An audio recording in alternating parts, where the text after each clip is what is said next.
Hindi ho ito isang babala, hindi ho ito isang threat. Pero paano ho lalabas ang isang ordinaryong mamamayan kung hindi na sa kumikita sa sobrang taas ng bayarin sa gasolina pa lang? Kung walang kita, bakit ka pa lalabas? Kung nalulugi ka lang, bakit ka pa lalabas? You just heard one voice out of dozens of transport groups who are warning of a possible halt in operations next week. That's if measures are still not in place to mitigate the soaring prices of fuel. Even as the Transportation Department doubles its fuel subsidy for the transport sector, operators say this is just piecemeal.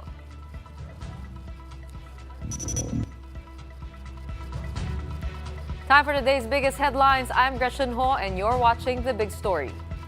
So, is a transport strike really in the offing next week? Seems like it, at least for no less than 30 transportation groups across the country.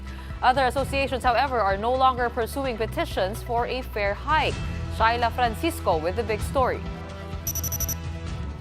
4 transport groups are postponing their petition for a fare hike despite the series of oil price hikes in the past weeks. This comes after the Transportation Department's assurance that the 2.5 billion peso fuel subsidy will be doubled. The DOTR will also include traditional jeepneys in their service contracting program. Andyan na ang mga subsidy na yan, mga service contracting, totally atras na namin yan. However, Liga ng Transportasyon at Operators sa Pilipinas will continue their 6 peso fare hike petition. If approved, this will result in a 15 peso minimum fare. The group says the fuel subsidy being offered by the government is simply not enough. They said the payout cannot cover the net increase in oil prices and will do little to address the rising costs of other commodities. Other transport groups agree. Hirap na po talaga. Karamihan po sa mga driver namin, halos hindi na matugunan yung pangangailangan ng pamilya. With this, transport groups are calling for the amendment of oil deregulation law as well as suspending the VAT and excise tax on petroleum products. If this doesn't happen, over 30 transport groups warn that they will halt operations next week. Hindi ho ito isang babala, hindi ho ito isang threat. Kung walang kita, bakit ka pa lalabas? Kung nalulugi ka lang, bakit ka pa lalabas? The DOTR appeals to these groups to reconsider as this would only affect the riding public. But the department is also ready to impose penalties if needed. For its part, the Finance Department insists that suspending fuel excise tax will result to foregone revenues and will only slow down economic recovery. Shaila Francisco, we are One News. Are the measures implemented by government enough to help jeepney drivers amid the ongoing surge in prices? That big question and more with LTFRB Chairman Martin Delgra III. Good evening, Chairman Delgra. Welcome to The Big Story. Good evening, Gretchen, and to your televiewers. Chairman Delgra, 4 groups withdrew their petition, but over 30 others are threatening of a transport strike. Are we concerned about a possible tigil pasada next week, and what exactly are we doing to address this? Yes, thank you for that question, Gretchen. First, we would like to appeal to the transport group, especially for those who are catering to the millions of commuters. I'm referring to the PUJ as well as the tricycles, and for which, kung pwede, ipagpaliban yan. Kasi may ginagawa yung gobyerno, and insofar as the agency is concerned, sinusulong na po natin yung mga social initiatives of the DOTR, among which is the fuel subsidy program as well as the service contracting program. We are in close coordination with the Department of Budget and Management for the early release of the fuel subsidy. And for that matter, we also have learned that the OTR would be requesting, based on the recommendation of the Economic Development Cluster of the Cabinet, to double the budget for the fuel subsidy program from 2.5 billion to 5 billion pesos. So what will happen is that the original mechanism, insofar as the initial 2.5 billion that we are waiting for its release, 6,500 pesos per unit will enjoy such subsidy. to cover the net additional cost given the rising cost of fuel price. Okay, Chairman, let's talk about the fuel subsidy. Nabanggit nyo na po 6,500, ano? But time is of the essence when we talk about this issue. Kailan po ba nila makukuha? And will this be in tranches? And now, na-doble na po. Doble the amount na rin po ba? First, let's talk about the 2.5 billion that we already have planned together with DOTR and DBM, as well as with our other partner agencies, DOE, for which we need to partner because we need to work with the gasoline station, as well as with Land Bank, with whom we're going to partner in terms of downloading the funds to the individual accounts of the drivers and the operators insofar as the fuel subsidy is concerned. Now, as to when it will be given, as we have said earlier, we are ready to implement. Once the funds will be there, then we will be able to implement it the day after. Okay, Chairman, is a fair rate hike still possible? Because we are talking about this possibly extending for the long term. Hindi po natin alam ano mangyayari sa gera. Ano po ba yung nakikita nating solusyon bukod sa fuel subsidy? Yes. If we need to understand the fundamental or the underlying reason why transport group, particularly the POJ sector, is asking for a fair hike, is because of the increasing cost of fuel, which translates to increasing the operating daily expense. And consequently, it will lower their income. And to some, and to a number of them, they're saying that nalulugi na sila. No? And we don't want to pass that additional burden that the transport group is affected right now to the millions of commuters which we are also serving. No? If I may, the DOTR and the LTFRB in particular, the mandate of which is to move people safely and efficiently. No? And to do that, we need to have the available assets that are now on the ground, which are the public utility vehicles. But as I've said, the interest is really to balance, especially leaning towards the interest of the riding public. We know that there would also be what we call an inflationary impact if there would be a fair hike.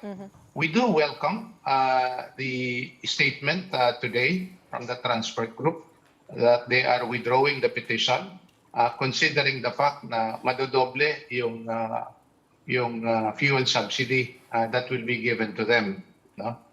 However, traditionally kasi, ganun talaga ang nangyari. Pag tumataas yung presyo ng crudo, ang sagot is taas pasahe.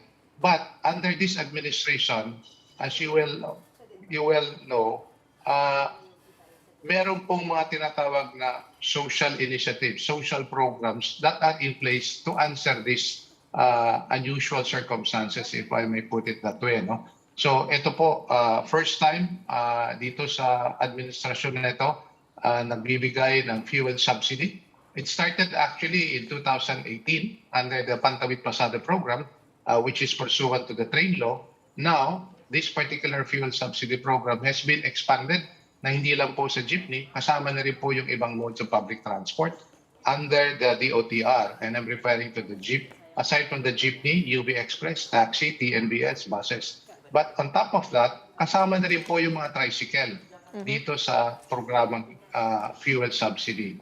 Alright, maraming... Aside from that, okay. If I may, on top of that, meron po tayong service contracting program, Gretchen, na sasagot doon sa tinatawag nating sustainability ng ating public transport system in the country. Alright, mukhang mahaba-haba pa po yung usapan natin tungkol dito. And that will be a continuing conversation. That was LTFRB Chairman Martin Delgra III. These are the other big stories tonight. The Labor Department has started the ball rolling on a possible increase in minimum wage as workers struggle to cope with expensive fuel. Senator Ping Lacson is not letting up. He continues to tag supporters of Vice President Leni Robredo to the communist movement, this time citing intel sources to back his claims. And 2 months after the groundbreaking procedure, the first big heart transplant patient has passed away. These big stories after the break.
You're still watching The Big Story. I'm Gretchen Ho. The soaring prices of fuel is already spilling over to the price of basic goods and commodities. As such, there's now a growing call to increase minimum wage, currently set at 537 pesos. The Labor Department is already studying the possibility as the activation of the wage board. Let's get details straight from News 5 correspondent Mon Gualvez, who joins us live via Zoom. Mon, magandang gabi. Is DOLE already looking at a possible wage increase? Gretchen, nothing set in stone yet, but Labor Secretary Silvestre Bello III did note that there's a pending petition both before DOLE and Congress to increase minimum wage to 750 pesos. Bello even admitted that workers in Metro Manila earning minimum wage may no longer be able to cope with the prices of commodities and utilities. While there are no guarantees at this point, he has already instructed all regional wage boards to send in their recommendation by April. Here's what he had to say. Inactivate ko agad yung ating wage board. And based on the review, they can recommend wage adjustment. Meron ng pending petition for wage increases. In fact nga, merong isang petition not only addressed to us but also addressed to Congress, petitioning that the minimum wage should be increased to 750 pesos per day. Recall that the current 537 peso daily minimum wage here in NCR was set back in 2018. But according to the Trade Union Congress of the Philippines, the purchasing power of that wage is lower by almost 50 pesos. In short, compared to 2018, that should only be equivalent to 487 pesos now. Gretchen. Is TUCP also looking at other relief measures here other than raising minimum wage? And how is the private sector responding to that call? Well, that's right, Gretch. TUCP is calling for financial assistance from the government, just like what they did during the start of the COVID-19 lockdowns. They say this should be given monthly until such time that the emergency situation has cooled down. The Employers Confederation of the Philippines, meanwhile, is also all for a possible wage hike as long as this goes through the right process and amount will be discussed. ECOP, though, admitted that not all employers could handle increasing their wages. Here's what they had to say. Alam natin, hirap lahat, no? Pero dapat i-consider yung kalagayan ng mga micro-employers. Dapat talaga ayudahan ng gobyerno para kung talaga gusto magtaas ng minimum wage. Yung bawas ang taxes, bawas incentive, bibigyan ng incentive yung mga pautangin yung mga micro na gusto para makapag silang tuloy yung negosyo. Gretchen, the palace has already said that it's backing the Labor Department's push to review the current minimum wage in several regions across the country. Gretchen. Maraming salamat. That was Mon Gualvez. Meanwhile, cycling has now become a popular option as many motorists try to find other alternatives amid the oil price hikes. Mojo King Senko tells us in his story.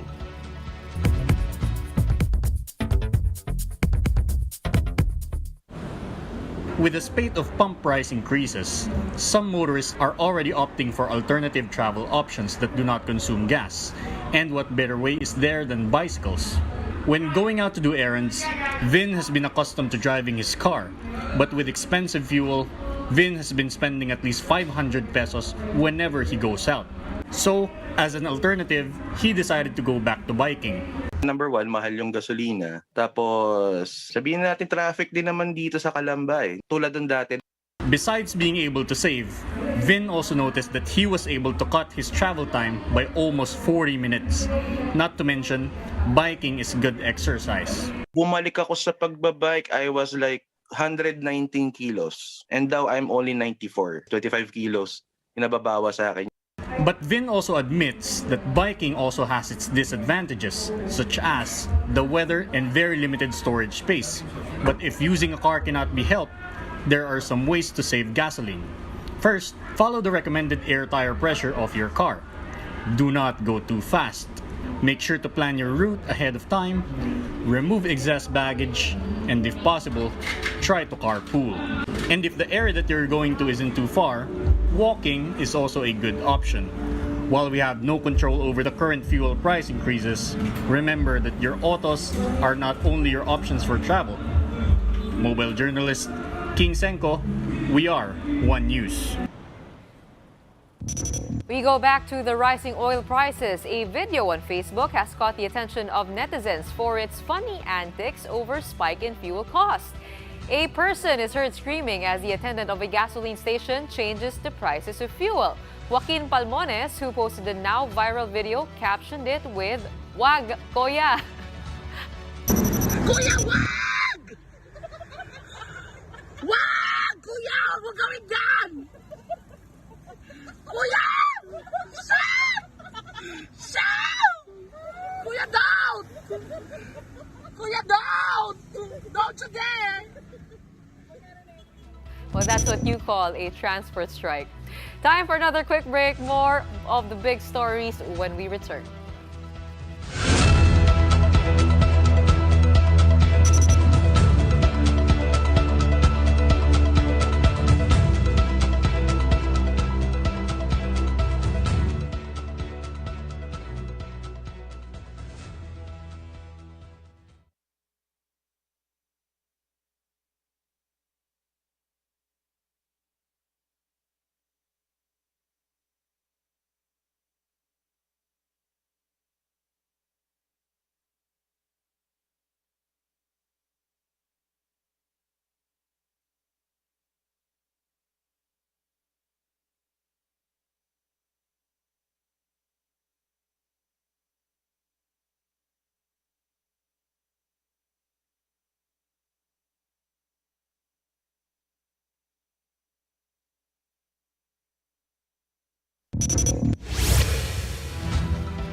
Watching the big story, I'm Gretchen Ho.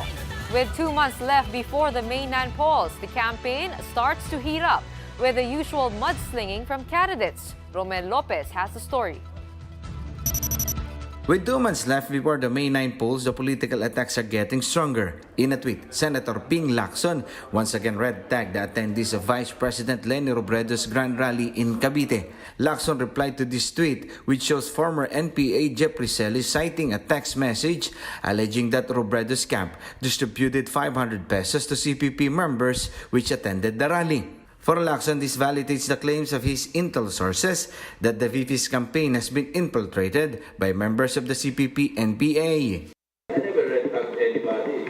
Kahit sinabi ko lang, ang concern is kung may na-infiltrate unwittingly yung kanilang campaign. That's bad. Bago na may re-retag yung aking mga kababayan. Robredo's eldest daughter, Aika Robredo, denied this allegation on 1PH sa totoo lang. Parang na-insulto doon yung mga kababayan natin na talagang naghintay ng matagal. At naalala ko po, sabi rin ng mama ko, kung magbabayad sila sa mga rallies, di ba? Parang niloko lang namin yung mga sarili namin. The Vice President's camp also blasted what it says is a persistent red tagging mess as a concern. Meanwhile, presidential candidate Isko Moreno took a swipe for the second time at former Senator Ferdinand Marcos Jr.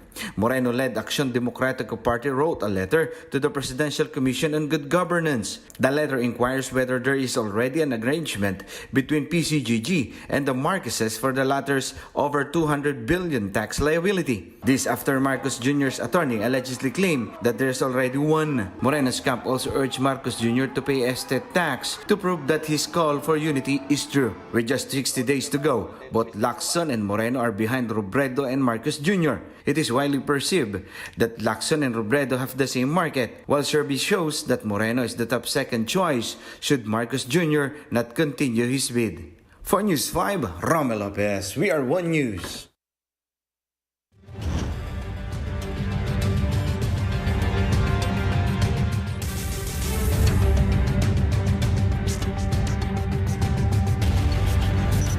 We continue to follow the updates on Russia's invasion of Ukraine. 3 people were killed while 17 were said to be wounded as Russian airstrikes hit a maternity and children's hospital in the Ukrainian city of Mariupol. Ukrainian President Volodymyr Zelensky rages at Russia, calling the move an atrocity. Kremlin spokesman Dmitry Peskov denied targeting civilians. The attack took place a day after Russia announced a supposed ceasefire.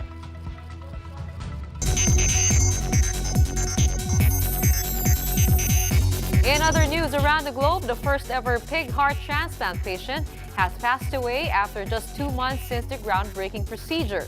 The University of Maryland Medical Center says the health of 57-year-old patient David Bennett slowly deteriorated and was even placed under compassionate palliative care after seeing no hope for recovery. For 2 months, Bennett was kept alive by the heart of a pig in a groundbreaking experiment that hopes to provide an alternative solution for the demand in organs.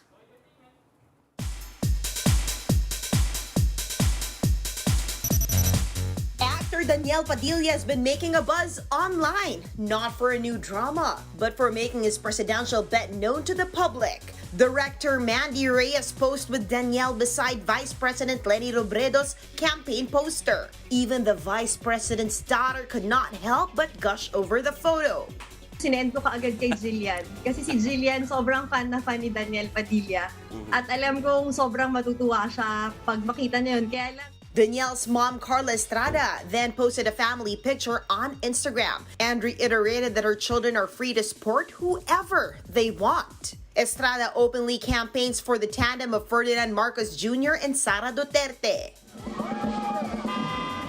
Speaking of Marcos Jr., ever wondered how he made his decision to run for president? It's while watching Marvel's Ant-Man movie. Yes, his wife Liza Araneta revealed it in an interview. After the revelation, and Scott Lang trended on social media. For News 5, MJ Marfori, we are One News. Who says Election Day can't be fun or amusing? From a simulated claw game machine to a reenactment of the recent Winter Olympics, one of South Korea's largest broadcasters used 3D animation to add a dash of fun in its election coverage. While much of their coverage included more typical updates and analysis, surreal animated clips involving leading candidates were spliced in between. Ever seen 2 presidential candidates battle it out in the Winter Olympics? Well, here's your chance for now. 이번엔 스켈레톤을 준비합니다. 대전입니다. 윤석열 후보 48.2%, 이재명 후보 47.3% 예측 접전. 출발했습니다. 스타트기로 확인해 보겠습니다. 충남 세종 두 후보 접전을 벌일 것으로 예측됐습니다. On Wednesday, conservative opposition candidate Yoon Suk-yeol beat his rival Lee Jae-myung by less than 1% margin to win the presidency. His victory in the bitterly fought election marks a remarkable turnaround for the main conservative bloc. But just to show you how close that race was, why don't we check out this Mad Max scene presented by the broadcasters. 강원입니다. 윤석열 후보 54.8%로 1위. 네, 사퇴한 안철수 후보도 같이 달리고 있습니다. 제주입니다. 이재명 후보가 54.1%로 현재 1위. 자, 저 멀리 청와대가 보입니다. 막판 스포츠 질주의 승자는 누굴까요? 전국에 Man, I cannot wait for that technology to get here. But in the meantime, that wraps up today's big story. Catch us again tomorrow at 8 p.m. on Signal Channels 8 and 250. Please like our Facebook page, One News. And for more in-depth analysis, visit our webpage, onenews.ph. Mask on, wash hands, and stay safe, Philippines. I'm Gretchen Ho, and we are One News.